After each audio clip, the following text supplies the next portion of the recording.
Hi, it's Kate, and this is the second video for week 12 of Math 23B. There are a couple different integration by parts types of formulas for differential forms, so we figured we'd just go over them through the lens of the exterior derivative right off the bat. The first thing is if you have a function f and a k-form phi, then if you're trying to take the exterior derivative for their product, what you'll end up with is df wedged with phi plus f times the exterior derivative of phi. Now, if you integrate over a region U to get the following, note that what you'll end up doing is applying this particular derivative rule inside the integral sign. And of course, this breaks up into two separate integrals. Instead of just doing the integral of the sum, you can do the sum of the integrals of these two forms. So here we have the integral over u of df wedge phi plus the integral over u of f d phi. Then, if you apply Stokes' theorem to the left-hand side, as in you have an option here, right? Well, what does Stokes' theorem say about this left-hand side right here? Stokes' theorem says the following: we could either compute the left-hand side as is, or we could exploit equality and say, hey, this right here is equivalent to integrating f phi over the boundary of u.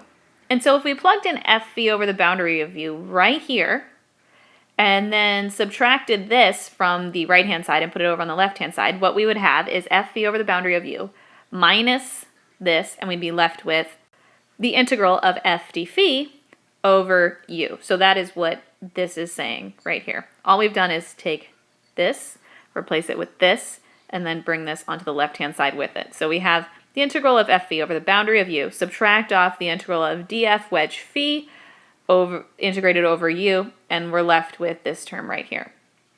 Now this is just a generalization of ordinary integration by parts. The formula that we see here is the single-dimensional version of what we just proved in general. And once you translate this into the language of vector calculus, as if you were taking a more applied class and you were dealing with vector fields, this actually appears a bunch in electromagnetic theory.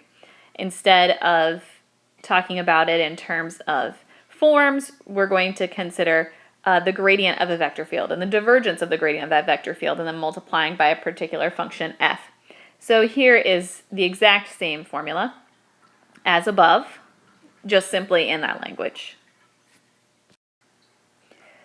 A final point that we want to make about the exterior derivative is this anchor point lemma. And so what's interesting is that in defining the exterior derivative, we use this scaled parallelogram, right, where every side of the parallelogram was scaled by a factor of h. And so here was our limit definition of the exterior derivative. And a lot of the time we need to integrate a continuous form field phi over that scaled parallelogram, not over the boundary. Then divide by h to the kth power and take the limit as h approaches 0. And the way we always do that is really by introducing parameters, t1 through tk, all of which are handling the scaling of every single side of that k parallelogram.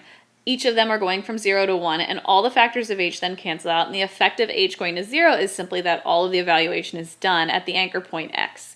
And we name this simple but very useful result the anchor point lemma, which is that the limit as h approaches 0 of integrating 1 over h to the k times the integral of phi over the parallelogram itself. Note that this is different from the boundary of the parallelogram. If we take this limit, what we're really doing is taking phi and evaluating it on the parallelogram anchored at x and spanned by these k vectors. You'll see this being put to good use in lecture this week. There are a couple of key pieces of vocabulary that we'd like to introduce, as well as concepts as we're talking about this. And this is really in terms of discussing vector fields. So we call a vector field f. No, we don't call it f. We call that vector field f conservative if the integral of its work form along an oriented path depends only on the endpoints. You sometimes hear people say, oh, the line integral is path independent. That is also a common way of saying that. And in this case, that means there exists a potential function, little f, with the property that the work form of this vector field happens to be the exterior derivative acting on this function f. Or in the language of vector calculus, there happens to be a function f such that the vector field that we're looking at is the gradient vector field for that function. How do we find that function if it exists? Well, to get a candidate for it, just choose any point in the domain of the vector field and integrate the work form from x naught to x along any convenient path that lies entirely in the domain of f. And since f is conservative, the choice of the path does not matter. And we'll be doing a lot of examples of this in class, how to find conservative vector fields. You will need to learn the way to do this via integration, not just by eyeballing it and kind of anti-differentiating, but I will say that eyeballing and anti-differentiating is a very helpful way to check your work. Now, what's interesting to note is that if phi is equal to the exterior derivative of f, then d phi is equal to d df, and we know that taking this exterior derivative twice is going to give us 0. However, if you begin at the right-hand side result, the converse is not always true. There are examples where d phi is equal to 0, but phi is not the result that you would get if you took the exterior derivative of a particular function. For a one-form phi, the standard example is here. This is the vector field that works best for this, 1 over r e theta. And in this case, the curl of f exists everywhere except at the origin, where r is equal to 0, and then of course multiplying e theta by 1 over r gives you something that's undefined.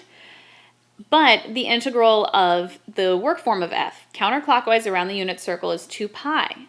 It's not 0, which is what you would expect if you were dealing with a conservative vector field. So f is not conservative. Note that if it were conservative, the integral of the work form counterclockwise around the unit circle, which has the same starting and initial point, would be 0, because if it's path independent and you're starting at the same point and ending at the same point, then it will subtract off from each other and cancel out. How do we fix this discrepancy, this fact that the converse is not true here? Well, to fix the problem, we have to insist that f be defined everywhere on a convex domain, or a star-shaped domain U. Now, a convex domain U has the property that for any 2 points x and y in the domain U, the straight line segment between them is also going to lie entirely in U.